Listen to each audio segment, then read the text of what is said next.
కృతజ్ఞతాస్తుతులు చెల్లించుకుంటూ మేము మాట్లాడుతున్నప్పుడు తగిన విధేయతను చూపించడానికి, దాన్ని అనుసరించే వారంగా మేము ఉండడానికి కావలసిన కృపచేత మమ్మల్ని దర్శించమని, బలపరచమని యేసుక్రీస్తు అత్యున్నతమైన నామంన ఈ ప్రార్థన అడిగి వేడుకుంటున్నాము తండ్రి. ఆమేన్. ఆమేన్.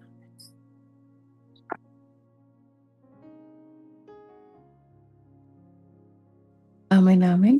దయచేసి మనమందరము కూడా చేసిన ప్రార్థన అంతటిని బట్టి మన రెండు చేతులైతే దేవుని నామాన్ని స్తుతిద్దాము. స్తుతి స్తుతి స్తుతి స్తుతి స్తుతి స్తుతి స్తోత్రార్హుడా, అసలుకు పాత్రుడా, మా దేవ, మా రక్షక, మీకు వందనాలు వందనాలు వందనాలు వందనాలు వందనాలు స్తోత్రములు తండ్రి. ఇంతవరకు చేసిన ప్రార్థనలన్నింటినీ బట్టి కూడా మీకు వందనాలు, స్తోత్రములు స్తోత్రములు స్తోత్రములు.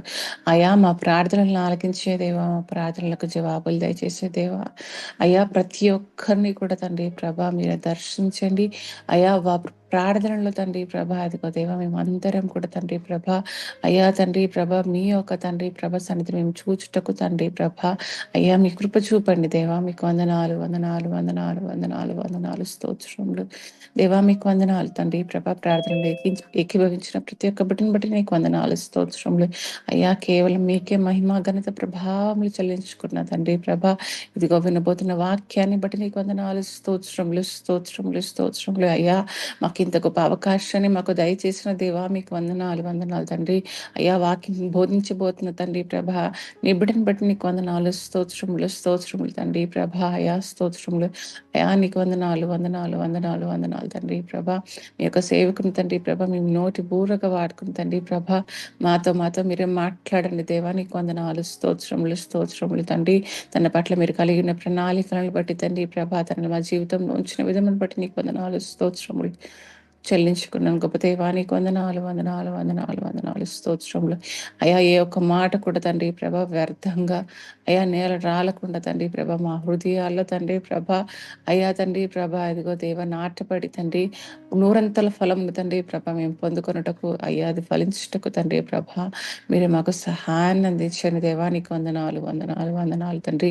మా హృదయాలను మేము సిద్ధపరచుకుని తండ్రి ప్రభా మాటలను తండ్రి ప్రభా అయ్యా మేము పొందుకుని తండ్రి పొందిన వాక్యాలను తండ్రి ప్రభా, అయా తండ్రి ప్రభా నెమరు వేస్తూ తండ్రి ప్రభా, అయా స్తోత్రములు స్తోత్రములు స్తోత్రములు తండ్రి ప్రభా, దానిలోని అర్థాన్ని తండ్రి ప్రభా అయ్యా మేము మాటలు మేము తండ్రి ప్రభా గుర్తెరిగి ఆ విధంగా మేము నడుచుకుంటూ సహాయాన్ని అందించుకొని ప్రార్థిస్తూ సమస్తాన్ని మీ చేతులకు అప్పగించుకుంటూ, అయ్యా మరి ఈరోజు ప్రార్థనించడం కొరకై మేము ప్రార్థించడం మాకు చూపిన కృపను బట్టి కూడా తండ్రి ప్రభ మీకు తండ్రి ప్రభ వందనాలు చెల్లించుకుంటూ యేసుక్రీస్తు పరిశుద్ధమైన నామంలో ప్రార్థన అడిగి వేడుకుంటున్నాను మా గొప్ప తండ్రి.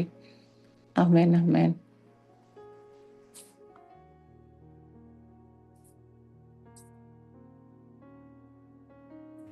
ఆమేన్. చాలా దేవునికి స్తోత్రం కలుగును గాక. ఉదయకాలము ఏకీవించి ప్రార్థించిన ప్రతి ఒక్కరికి, ప్రార్థనలు ఏకీవించిన వారికి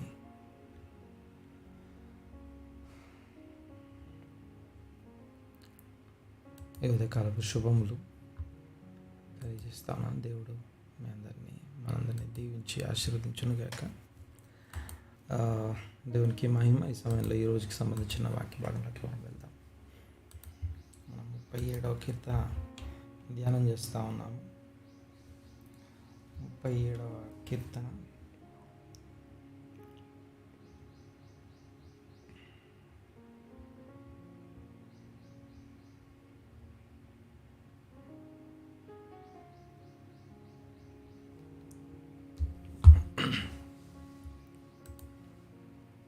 నిన్న మనం 31వ వచనాన్ని మాట్లాడుకున్నాం. 31వ వచనం, వారి దేవుని ధర్మశాస్త్రం వారి హృదయంలోనున్నది, వారి అడుగులు జారవు. 32వ వచనం, భక్తిహీనులు నీతిమంతుల కొరకు పొంచి ఉండి చంపజూతురు. 33, వారి చేతికి యెహోవా నీతిమంతులను అప్పగింపాడు, వారు విమర్శకు వచ్చినప్పుడు ఆయన వారిని దోషులుగా ఎంచడు. దేవునికి స్తోత్రం కలుగును గాక. ఈ 32వ వచనం ఆల్రెడీ మనం ఇంతకుముందు ధ్యానించిన విల్లెక్కు పెట్టడం, కత్తి దూసి ఉండడం. ఆ వచనము ఈ వచనము రెండు కూడా ఒకే రకమైనటువంటి వచనాలు. దేవునికి స్తోత్రం కలుగును గాక. ఈ సమయంలో మనము ఆ వచనాన్ని ఒక్కసారి జ్ఞాపకం చేసుకుంటూ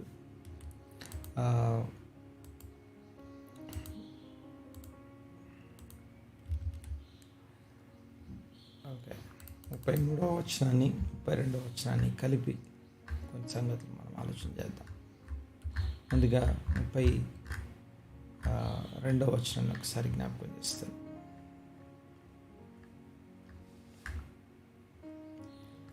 ఇందులో భక్తిహీనులు నీతిమంతుల కొరకు పొంచి ఉండి వారిని చంప జూతురు.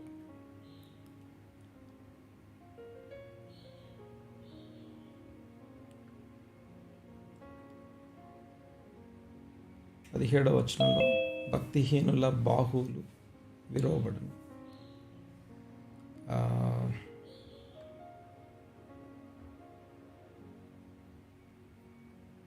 14వ వచనం దీనులను దరిద్రులను పడద్రోయుటకై యథార్థంగా ప్రవర్తించు వారిని చంపుటకై భక్తిహీనులు కత్తి దూసి ఉన్నారు, విల్లెక్కు పెట్టి ఉన్నారు. 14వ వచనం 15వ వచనంలో వారి కత్తి వారి హృదయంలోనే దూరును, వారి విండ్లు విరవబడును. ఇది మనం మాట్లాడుకున్నాం. అయితే ఈ 32వ వచనాన్ని చూస్తే ఇక్కడ కూడా మనకు ఆల్మోస్ట్ అదే విషయం మనకు కనపడుతూ ఉంది. భక్తిహీనులు నీతిమంతుల కొరకు పొంచి ఉండి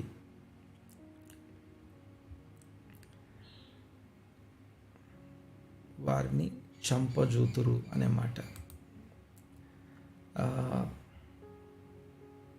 జోఫే రషా లజ్జాదిక్ అంటే the wicked watches the righteous and seeks to slay him.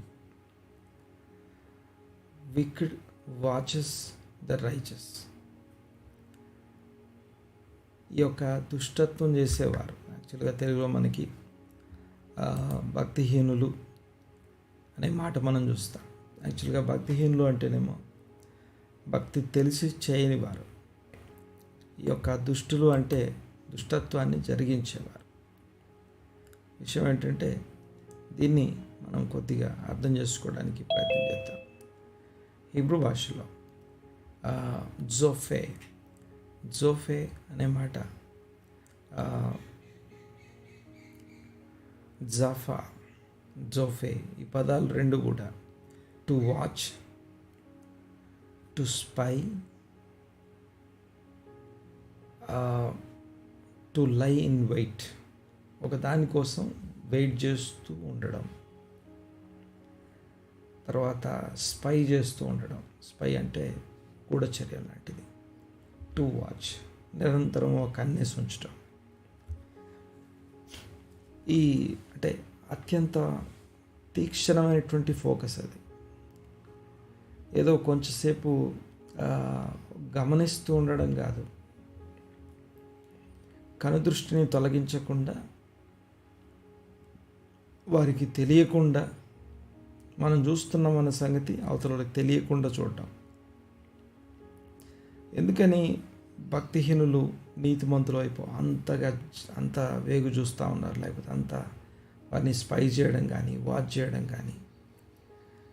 పొంచి ఉండడం అంటాం, కనిపెడుతూ పొంచి ఉండడం.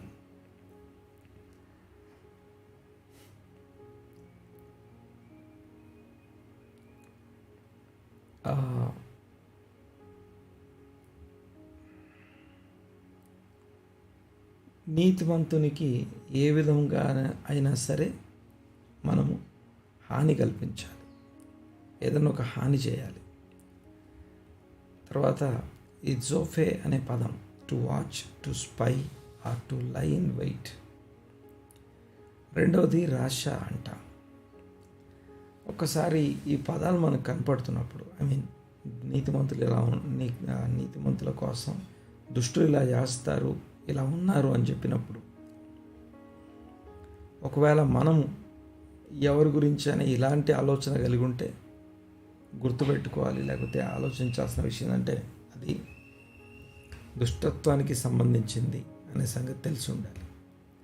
ఇక తర్వాత రాష. రాష అనే మాటకి విక్డ్ ఆర్ గిల్టీ అని అర్థం. ఈ అధ్యాయంలో 37వ కీర్తనలో 10వ వచనం, 12వ వచనం, 14వ వచనం, 28వ వచనం, ఇప్పుడు మనం చదువుతున్నాం 32వ వచనం. మళ్ళీ చూడండి ఒకసారి. 10, 12, 14, 28, ఇప్పుడు మనం చదువుతున్నాం 32. అంటే పర్టికులర్గా ఏదో ఒక ఆర్డర్, ఒక ప్యాటర్న్ ఇందులో కనపడుతూ ఉంటుంది. సరే, దాంట్లోకి వెళ్ళడం మన ఉద్దేశం కాదు, దాంట్లోకి వెళ్ళాలని అనుకోవట్లేదు. కానీ విషయం ఏంటంటే ఇది పదే పదే మన కాంట్రాస్ట్, రైచస్ నీతిమంతుల కాంట్రాస్ట్. నీతిమంతులని దేవుడు నీతిమంతులు ఎలా ఉంటారు, దుష్టులు ఎలా ఉంటారు, నీతిమంతులకి దేవుడు ఏం చేస్తాడు, దుష్టులకి ఏం చేస్తాడు, వారి ఫేట్ ఏమవబోతుంది. ఇది కీర్తన యొక్క ప్రాముఖ్యమైనటువంటి విషయం. ఇక తర్వాత లా జాదిక్ అంటే లా అనే మాట ఎప్పుడైనా సరే ఫర్ అని అర్థం. For or against, indicating the target of the wicked. ఇక ఎవరైతే దుష్టులు నీతిమంతుల కోసం టార్గెట్ కోసం వెయిట్ చేస్తున్నారో ఆ ఫర్ వారి కోసం పొంచి ఉంటారని మాట్లాడుకున్నాం కదా. జాదిక్ అంటేనేమో నీతిమంతులు, జస్ట్ న్యాయం జరిగించేవారు అని అర్థం. నీతి న్యాయములను జరిగించే వాళ్ళను, వారిని రైచస్ అని పిలుస్తాం. తర్వాత అకార్డింగ్ టు గాడ్స్ విల్, దేవుని చిత్తమును జరిగిస్తూ దేవుని యొక్క నడిపింపులో కొనసాగే వారిని రైచస్ అంటాం. ఈ కీర్తనలో ఇప్పటిదాకా 6వ వచనం, 16, 17 వచనాలు, 30, 31 వచనాలు, ఇవన్నీ కూడా నీతిమంతులు ఎలా ఉంటారు అని తెలియజేసే వచనాలు. తర్వాత ఈ 31 ఇప్పటిదాకానేమో సింగులర్, అంటే ఈ 31వ వచనంలో సింగులర్ వచనం, అనగా సింగులర్ అంటే నీతిమంతుడు అనే పదం చూస్తాం. అయితే ఇంకో మాట ఏంటంటే నెక్స్ట్ మాట, అంటే ఇందులో ఉన్నటువంటి రెండవ మాట ఇప్పటిదాకా జోఫే రాషా లజాదిక్ అంటే దుష్టులు నీతిమంతుల కొరకు స్పై చేస్తూ, వాచ్ చేస్తూ, వెయిట్ చేస్తూ వాళ్ళని ఎప్పుడు చంపుదామా అని పొంచి ఉండడం. ఆ తర్వాత ఇక్కడ నెక్స్ట్ మాట, అండ్ ఆ వెయిట్ చేసేది దేనికోసము అంటే, వెయిట్ చేసేది దేనికోసం అని అడిగితే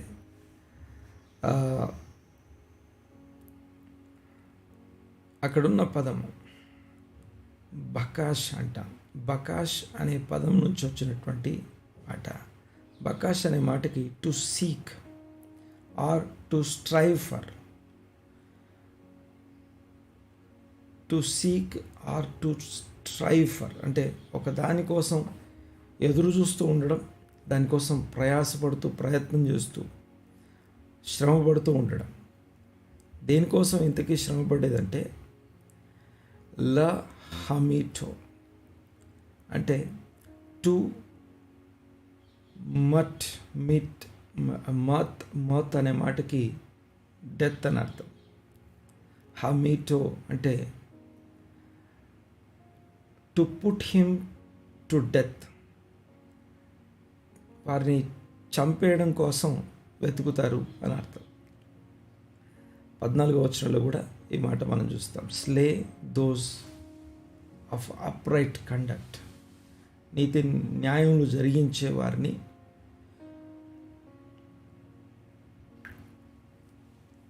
చంపుట కొరకు భక్తిహీనులు కత్తి దూసి ఉన్నారు అనే వచనం. సో ఇలాంటి సందర్భంలో 33వ వచనం మనకి ఒక కంక్లూషన్. ఒకవేళ మనము ఎవరి వ్యక్తుల మీద లేకపోతే ఎవరి గురించి అయినా too much focus, that with a wrong intention,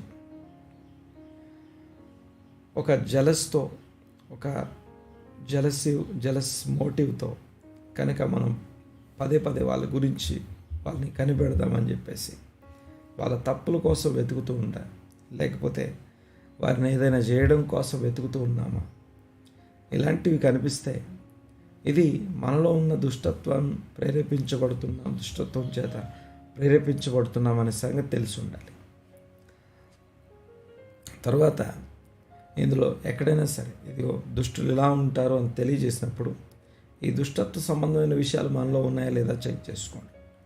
నీతిమంతులు ఇలా ఉంటారన్నప్పుడు అలా ఉండడానికి సంబంధించిన ప్రయత్నంలోకి వెళ్ళడం. తర్వాత ఒకవేళ అలా మనము చేయకపోయినా మనకు అది జరుగుతున్నట్టు అనిపిస్తాయి, అలా ఎవరైనా మన కొరకు ఇలా పొంచి ఉన్నారనో, లేకపోతే మన మీద స్పై చేస్తూ, లేకపోతే మనల్ని ఆత్మీయంగా మానసికంగా కృంగదీసే విధంగా పొంచి ఉన్నారు, మన తప్పుల కోసం పదే వెతుకుతూ ఉన్నారు అని అనిపించినప్పుడు ఇంకొక మూడో విషయం మనకి ఇందులో కనపడుతుంది. అంటే దేవుని యొక్క ఇన్వాల్వ్మెంట్. మరొకసారి రిపీట్ చేస్తాను. నంబర్ 1, ఈ కీర్తన చదివేటప్పుడు దుష్టులు ఇలా ఉంటారు అనే వచనం మనకు కనబడితే అలాంటి ఆలోచన విధానం మనకి ఎక్కడన్నా ఉందా లేదా అని పరీక్షించుకోవడం. ఆ దుష్టత్వ సంబంధమైనటువంటి విషయాలు నాలో ఏమైనా ఉన్నాయా అని పరీక్షించుకోవడం. ఇది ఒకటి. రెండోది, లేదు నేను ఎవరి విషయంలో పొంచలేను, లేకపోతే ఎవరిని చంపాలని నా ఫోకస్ లేదు, ఎవరి మీద నాకు జలస్ కానీ ద్వేషం కానీ లేదు, కానీ నా మీద ఇంకెవరైనా ద్వేషం కలిగి ఉన్నారు అని అనిపించినప్పుడు మూడవది అది. మొదటిదేమో దుష్టత్వ సంబంధమైనటువంటి సంగతులు చేస్తున్నారు అని మనకు కనిపించినప్పుడు అవి మనలో ఉన్నాయేమో చూసుకుంటాం. నీతిమంతులు ఇలా చేస్తారు, ఇలా ఉంటారు అని తెలియజేసినప్పుడు ఆ నీతిమంతుని యొక్క క్యారెక్టర్ ట్రేట్స్ మనలో ఉన్నావో లేదో పరీక్షించుకొని అవి మనలో ఉండేలాగా ఆ క్యారెక్టర్ని డెవలప్ చేసుకోవడం.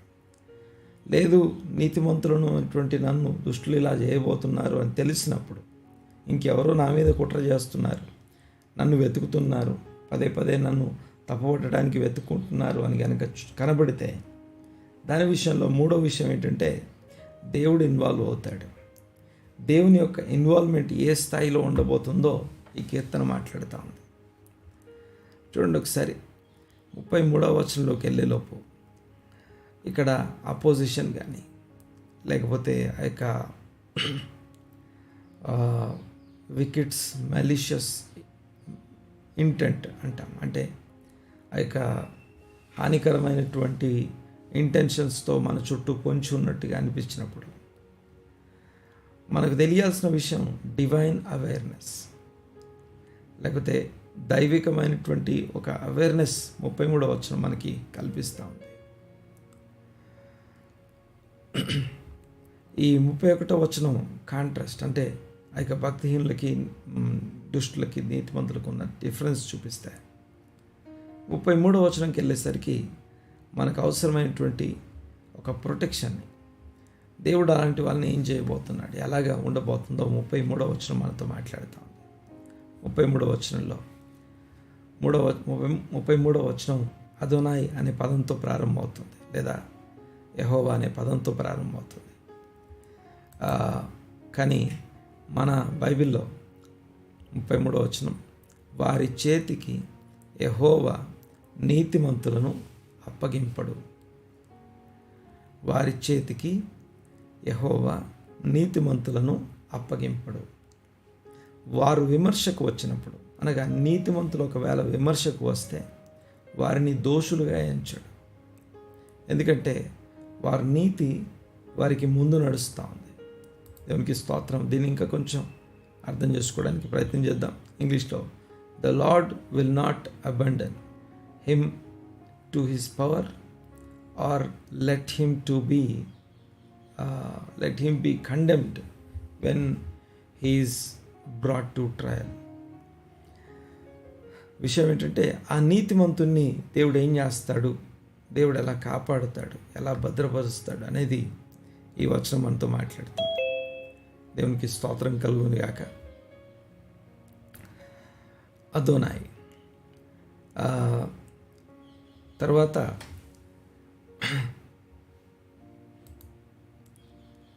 వారి చేతికి యెహోవా నీతిమంతులను అప్పగింపడు అని చెప్పేటప్పుడు విడిచిపెట్టడు, అప్పగించడు, లేకపోతే వారిని ఊరికే వారి చేతుల్లోకి వదిలిపెట్టడు అని అర్థం. అప్పగింపడు అనే దగ్గరికి ఈ మాటని మనం ఎన్నోసార్లు వింటాం. బే యాదో అంటే ఇంటూ హిస్ హ్యాండ్స్. యాదా అంటే చెయ్యి అని అర్థం, చేతులు అని అర్థం. చూడండి ఒకసారి మనిషి యొక్క ఆర్గన్స్లో చేతులు, without hands we cannot work. మనము ఏ పని చేయలేం. చెయ్యి మన హృదయాన్ని బట్టి, లేకపోతే మనకున్నటువంటి అవగాహన, ఆలోచనను బట్టి చెయ్యి చాపబడుతుంది. చెయ్యి చాపి అందుకుంటాం, లేకపోతే పట్టుకుంటాం. నువ్వు ఏం చేయాలన్నా చెయ్యితోనే చేయాలి. ఈ చెయ్యి అనే ఆర్గన్, లేకపోతే చెయ్యి అనే ఈ యొక్క అవయవము మన వ్యక్తిగత జీవితానికి క్రియలకు గుర్తది. నీతిమంతుని వారి చేతికి అప్పగించడు అనే పదం ఇక్కడ చూస్తాం. యాదో ఈస్ హ్యాండ్. ఇక వికెడ్ లేకపోతే దుష్టులైనటువంటి వారి చేతికి నీతిమంతులను దేవుడు అప్పగించడు. ఆ అప్పగించడం అనే మాట హీబ్రూలో అజావ్, ఫర్సేక్, అబండన్ అని అర్థం. ఈ యొక్క మాటకి నీతిమంతులను అప్పగించడు, నీతిమంతులను వారి చేతికి అప్పగించాడు. మనకు ఒక వచనాన్ని చదువుతాం మనం క్రొత్త నిబంధనలో. బాప్తిస్మిచ్చి యోహాన్ అంటాడు, భూమి మీద పరలోకమందున్న తండ్రి అనుగ్రహించకుండా ఎవరు ఏది పొందలేరు. పరలోకమందున్న తండ్రి అనుగ్రహించినది భూమి మీద ఎవరు ఏది కూడా పొందుకోలేరు. అయితే ఒక శత్రురాజును యుద్ధం చేసేటప్పుడు ఎవరు గెలుస్తారు అంటే విజయం ఎప్పుడు కూడా దేవునిదే. విజయం అనుగ్రహించేవాడు దేవుడు. యుద్ధం జరిగించి విజయం అనుగ్రహించేవాడు దేవుడు. యుద్ధం యెహోవాదే. ఆ విజయం కూడా ఆయన నుంచే కలుగుతూ ఉంది. ఆ విజయం ఎలా కలుగుతుందంటే వారిని వీరి చేతికి అప్పగించడం. దావీదు అడుగుతాడు, నేను అమాలేకీల మీదకి పోవాలా వద్దా? వెళ్ళు, నేను వారిని నీ చేతికి అప్పగించి ఉన్నాను. నీ చేతికి అప్పగించుట ఇంగ్లీష్లో మనకు ఇక్కడ హీబ్రూలో చూస్తాం మనం. లో యా అజవెను బేయాదో, వారిని అప్పగించడం ఇంటూ యువర్ హ్యాండ్స్.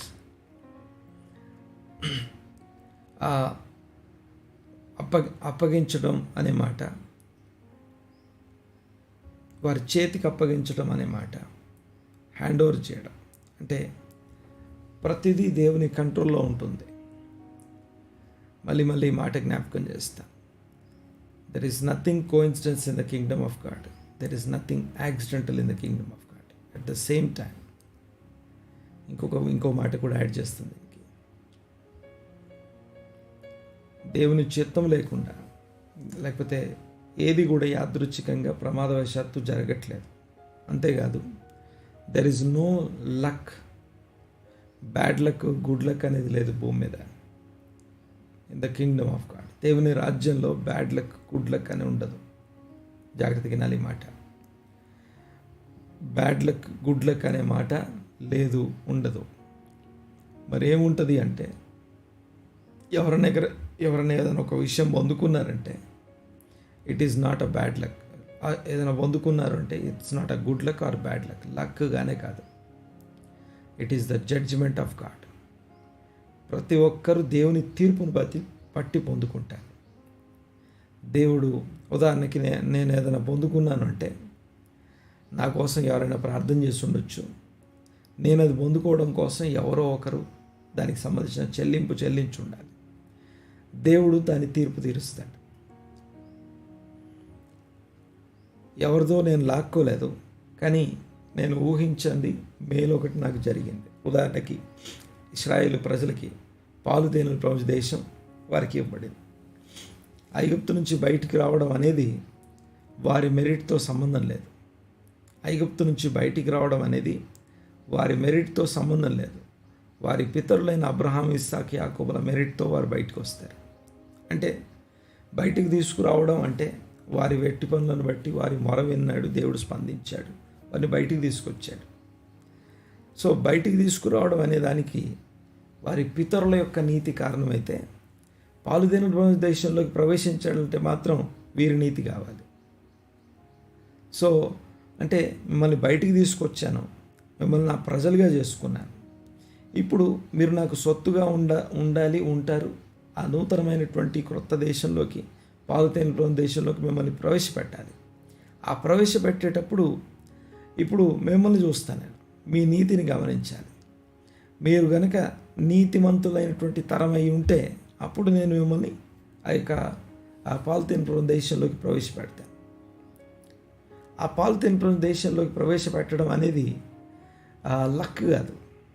నీవు కట్టని ఇండ్లలో నివసించుట, తొలవని తొట్లలోని ద్రాక్షరసం తాగడం, విత్తని పంట తినడం, లేకపోతే ఆ యొక్క నాటని చెట్ల ఫలాలు తినడం, ఇవన్నీ కూడా it's not luck, it is the judgement of God, justice of God.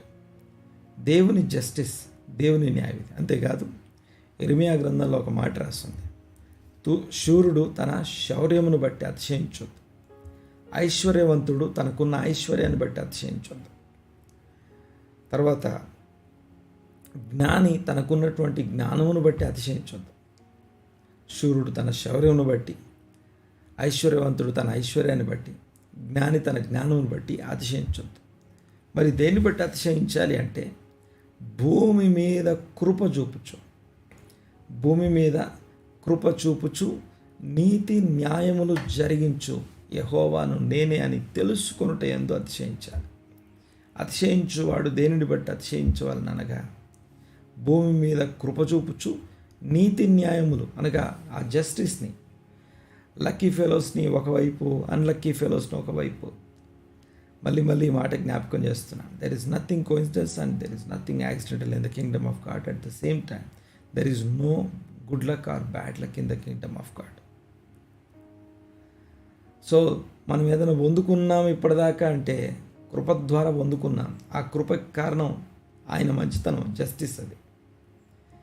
So కృప పొందడం అనేది ఇట్స్ నాట్ లక్. భూమి మీద ఆయన వర్షం కురిపించాడు అంటే ఆ వర్షం దేవుని జడ్జిమెంట్. అది మంచివారి మీద చెడ్డవారి మీద తన వర్షాన్ని కురిపిస్తున్నాడు. అది ఆయన మంచితనం, జడ్జిమెంట్ అంట. తర్వాత మనం ఏదైనా పొందుకోవాలి, ఒక ఉద్యోగం కావాలి, ఒక హైక్ కావాలి, లేకపోతే ఒక ఒక ఏదైనా ఒక విషయం, ఏదైనా ఒకటి పొందుకున్నాం. అందుకనే ఏదైనా ఒక నూతనమైన వస్తువు నువ్వు కొనుక్కున్నావంటే, ఒక వస్తువు తీసుకున్నప్పుడు జస్ట్ థ్యాంక్స్ చెప్తాం కదా, దేవునికి వందనాలు చెప్తాం, కృతజ్ఞత చెల్లించి దాన్ని వాడడం మొదలు పెడతాం, లేదా దాన్ని ప్రారంభిస్తాం, లేదా దాన్ని ఓపెన్ చేస్తాం. ఆ చిన్నది కావచ్చు, పెద్దది కావచ్చు, ఆ వస్తువు నీవు దాన్ని స్వతంత్రించుకున్నావంటే, అంటే అది నీ కంట్రోల్లోకి, నీ చేతికి ఇవ్వబడింది అంటే, నీకు ఇవ్వబడడం కంటే ముందు అది దేవుని చేతిలో ఉంటుంది. దేవుడు తన చేతుల్లో నుంచి I have delivered them in to your hands, నా చేతిలోంచి నీ చేతుల్లోకి ఇస్తున్నాను అని అర్థం. ఏ వస్తువైనా, ఏ విషయమైనా. అంటే ఈ యొక్క కీర్తన మనకు నేర్పించే 3 విషయాలు. ఒకటి, దుష్టులు ఇలా ఉన్నారు అని చెప్తే అలాంటి క్యారెక్టర్ ట్రేట్స్ మనలో ఉన్నవా పరీక్షించుకుంటా. నీతిమంతులు ఇలా చేస్తున్నారు అంటే అలా చేస్తున్నామో లేదో పరీక్షించుకుంటూ అలా చేయడానికి మనం చేసే ప్రయత్నం.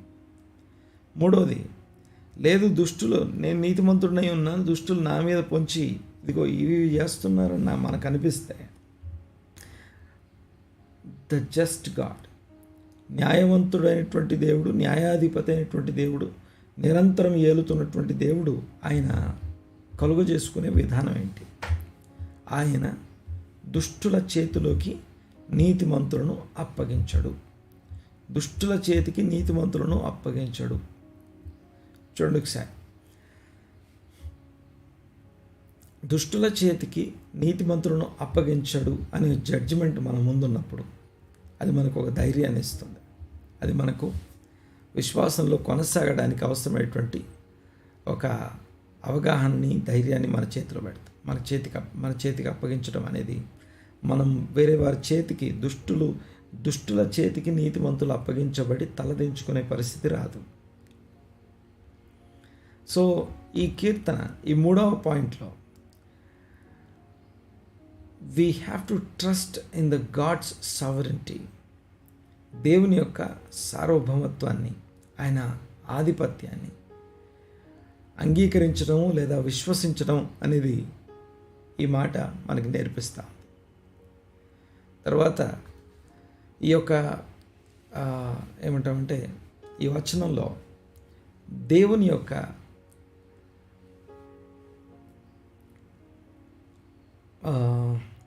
33వ వచనంలో దేవుని యొక్క ఇంటర్వెన్షన్, దేవుడు కలుగజేసుకుంటాడు, ఆయన తీర్పు తీరుస్తాడని మాట్లాడుకున్నాం. ఇంకొక మాట చెప్పాలి ఇక్కడ, దేవుడు తీర్పును ఎప్పుడెప్పుడు తీర్పు తీరుస్తాడు. దేవుడు తన తీర్పును ఎప్పుడెప్పుడు తీర్పు తీరుస్తాడు అంటే ఏం చెప్తారు? దేవుడు తీర్పు తీరుస్తాడంటే అందరం అనుకుంటాం, ఒక మైండ్ సెట్, ఒక మెంటాలిటీ మనకి ఎలా ఉంటుందంటే, అప్పుడెప్పుడో అంతా అయిపోయాక, మనం చనిపోయాక, దేవుని సన్నిధిలో నిలబడ్డప్పుడు అప్పుడు తీర్పు తీరుస్తాడు అనుకుంటాం. ఆ తీర్పు కంటే ముందే ప్రతిరోజు దేవుడు తీర్పు తీరుస్తాడు. ప్రతి ఉదయమున తీర్పు తీరుస్తాడు. ఈరోజు ఎవరు ఏం తినాలి, ఎవరికి ఏ భాగం ఇవ్వాలి. ఉదాహరణకి, పశువుల కోసం గడ్డిని పర్వతములలో మలిపిస్తాడని పాట పాడతాం, చదువుతాం మనం కీర్తనలు.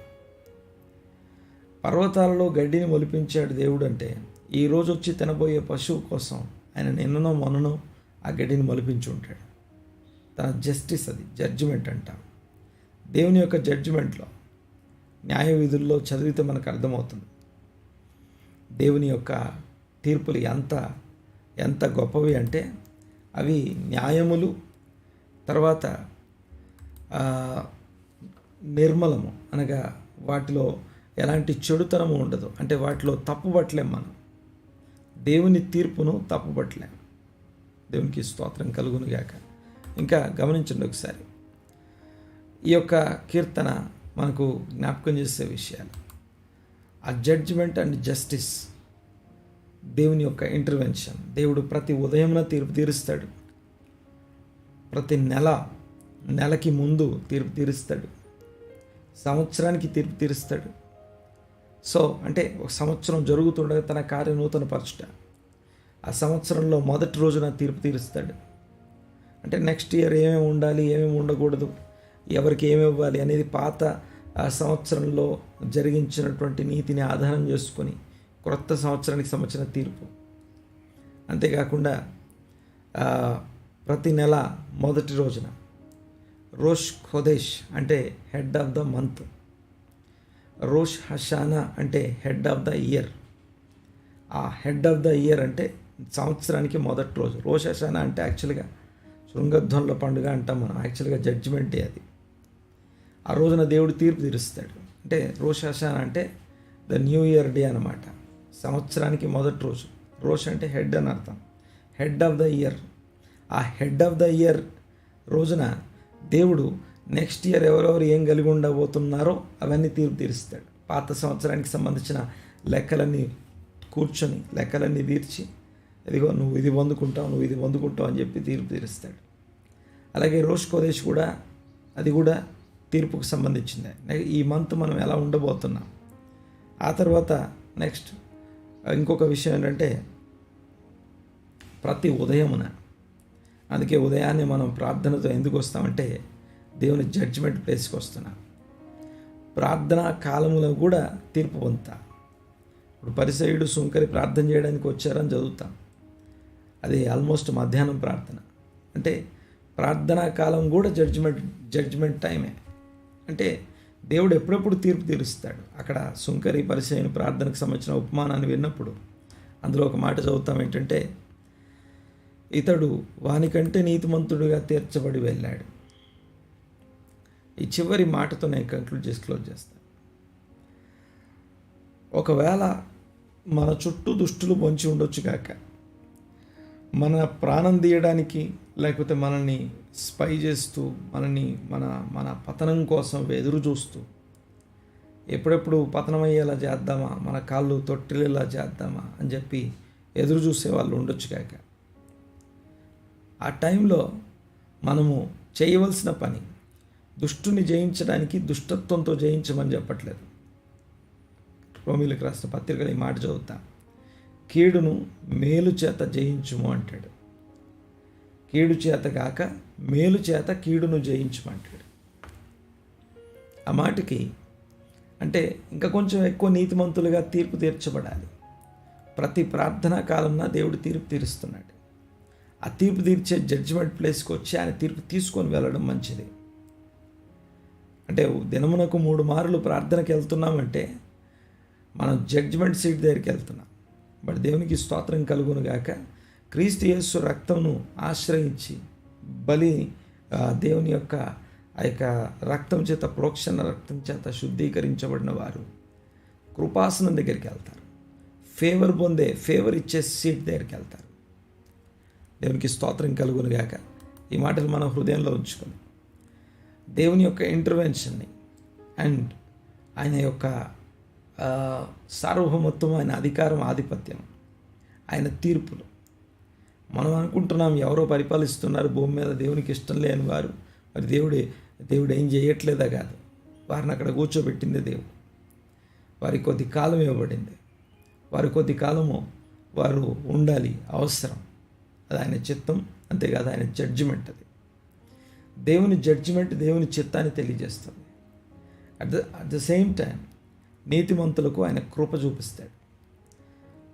వారిని దోషులుగా ఎంచడం అంటే వారిని నీతిమంతులుగానే ఎంచుతాడు అంటే మనం ఇంకా కొంచెం ఎక్కువ నీతి చేయాలి అని అర్థం.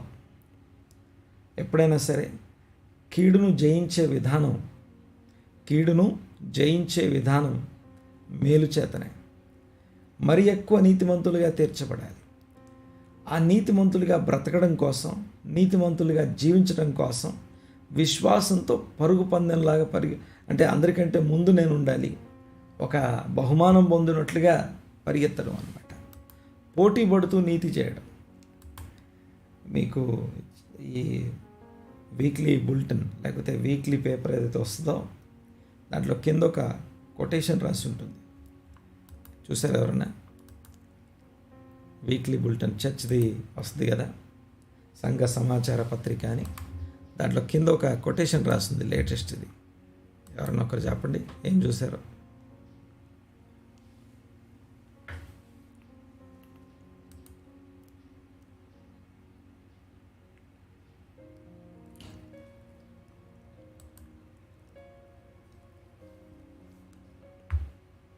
ఎవరు చూడలేదా?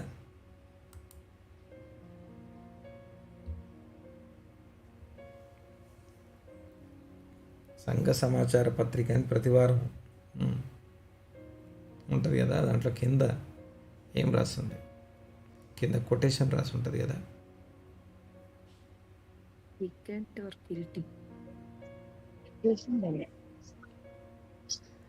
ఓన్లీ సరితక్క లేకపోతే జ్యోతిర్మయ్య గారు ఇలా ఎవరో ఒకరు మాట్లాడతారు తప్ప మిగతా వాళ్ళంతా గోస్టింగ్ చేస్తూ ఉంటారు. సరే, అక్కడ రాసింది చదవమ్మా గట్టిగా.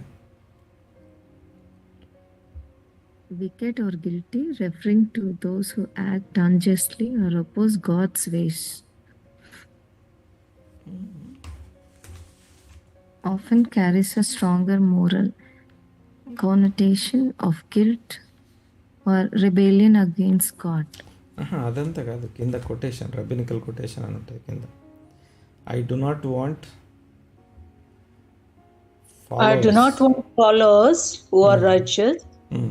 Rather, I want followers who are too busy doing good that they won't have time to do bad.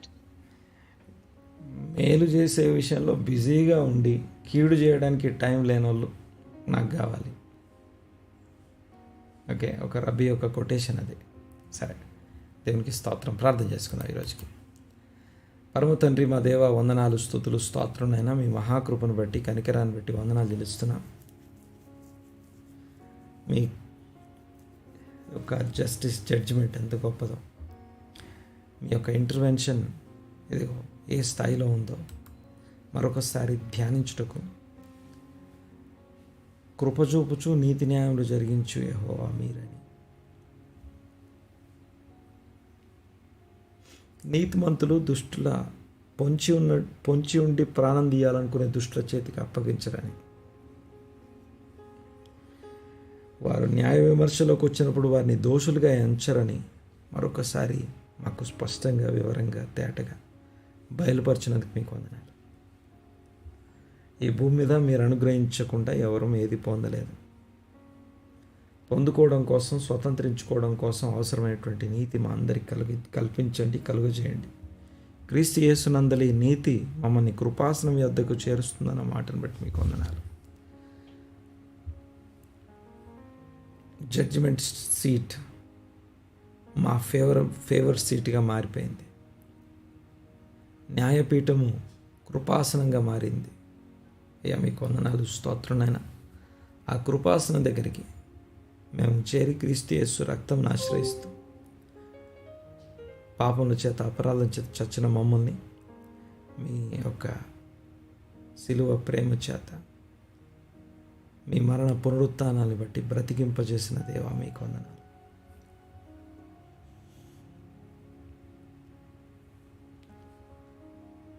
మాకు అనుగ్రహించబడిన ఈ ప్రత్యేకమైన క్రీస్తు యేసునందలి ఉన్నతమైన నీతిని బట్టి స్తోత్రం నాయన. ఇదిగో క్రీస్తు యేసు రక్తం నందలి విశ్వాసం ద్వారా ఉచితముగా నీతిమంతులుగా తీర్చబడ్డారు అన్న మాటను బట్టి మీకు వందనాలు.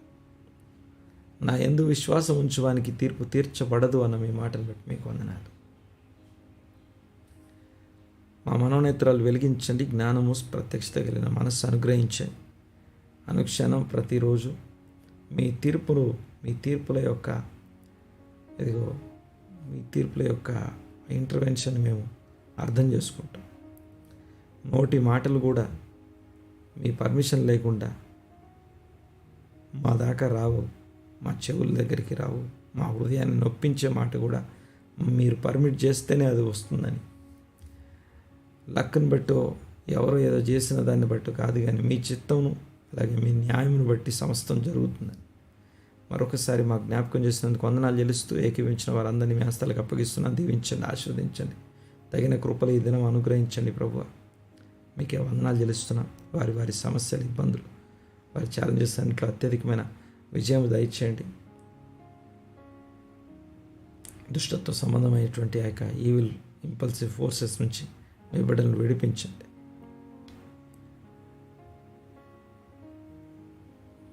కీడు నుండి మమ్మల్ని తప్పించము, దుష్టునికి అప్పగించగా కీడు నుండి తప్పించమని ప్రార్థన ఇది మాకు అప్పగించినందుకు వందనాలు చెల్లిస్తూ, ఏకీవించిన వారిని దర్శించి, దీవించి, ఆశీర్వదించమని అడుగుతూ, స్తుతించి, ఆరాధించి, ప్రార్థన అడిగి ప్రతిమాలు వినంత వేడుకొంచున్నాం తండ్రి. Amen, amen, amen. ఆశీర్వాదంలో అనేది పాట, ఆశీర్వాదంతో సెలవు తీసుకుంటాం.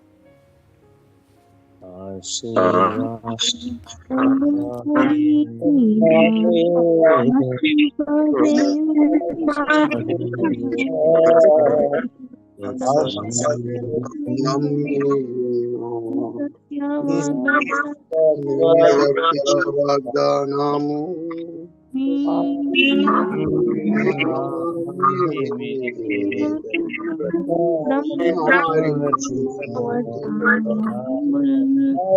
ప్రేమ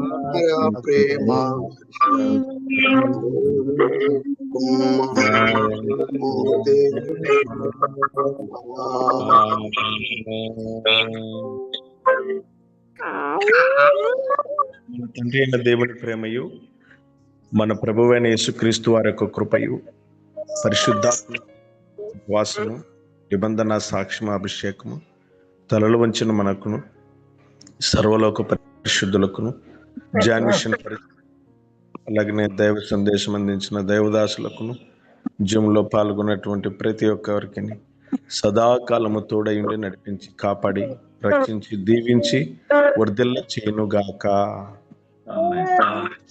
ఆమేన్. ఆమేన్. అందరికీ షాలోమ్. వందనాలు. అందరికీ షాలోమ్ అండి. అయ్యా ప్రైజ్ లార్డ్ అయ్యా. Praise Lord. మా షాలోమ్ అన్న అందరికీ షాలోమ్. షాలోమ్ అన్న అందరికీ షాలోమ్. షాలోమ్.